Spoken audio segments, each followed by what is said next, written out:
নতুন একটা ভিডিওতে তোমাদের সবাইকে স্বাগত। আজকে একটা ডেইলি ব্লগ শেয়ার করব আর আশা করি তোমরা সবাই ভালো আছো আর আমিও খুব ভালো আছি।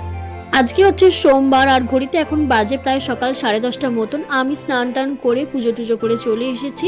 এবার আমি একটু ড্রয়িং করব। এই বাক্সটাতে সমস্ত রকম ক্যানভাস আছে, সমস্ত রকম সাইজের ক্যানভাস আছে। এখানে একটা আমি রাধারানীর নাম লেখা একটা ক্যানভাস আমি ক্লে দিয়ে বানিয়ে রেখেছিলাম, বাট ওটাকে পেন্টিং করা হয়নি। তো ফাইনালি আজকে ওটাকে পেন্টিং করবো বলে বার করেছি। তো আমি এটাকে ভেবেছিলাম যে হিন্দিতে লিখবো, বাট ভুল করে আমি বেঙ্গলিতে লিখে ফেলেছি। তো যাই হোক, কেমন হয়েছে বলবো। এখনও তো কমপ্লিট কিছুই হয়নি, যখন পুরোপুরি কমপ্লিট হয়ে যাবে অবশ্যই তোমাদের সাথে শেয়ার করব।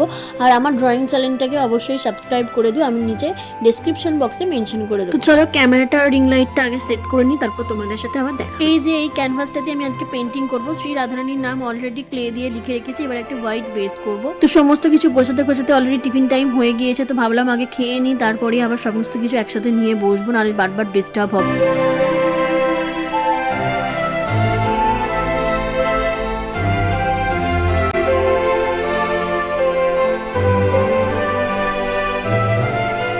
আমি কিন্তু কিছুদিন আগে দীঘা ঘুরতে গিয়েছিলাম, তো সেগুলো আমি কিন্তু সব মিনি শর্টসে শেয়ার।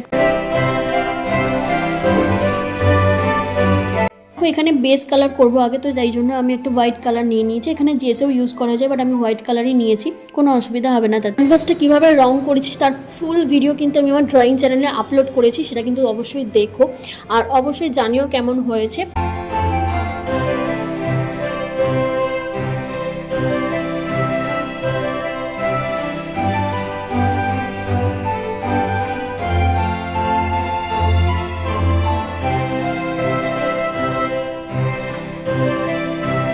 তো আমি ড্রয়িং করছিলাম, হঠাৎ করে বাইরে এসে দেখি কিনা এত জ্যাম লেগে গেছে। এটা রোজকার ব্যাপার হয়ে গিয়েছে, এখানে প্রায় জ্যাম লাগে। আসলে বড় বড় লরিগুলো এখানে ঢুকতে থাকে, তো সেইগুলো এই ওয়ান ওয়ে রোডেতে ওগুলো ওই জন্য প্রবলেম হয়ে যায়। আজকে একটা স্পেশাল রান্না হচ্ছে ফিশ ফ্রাই, এটা আমার খুবই ভালো লাগে।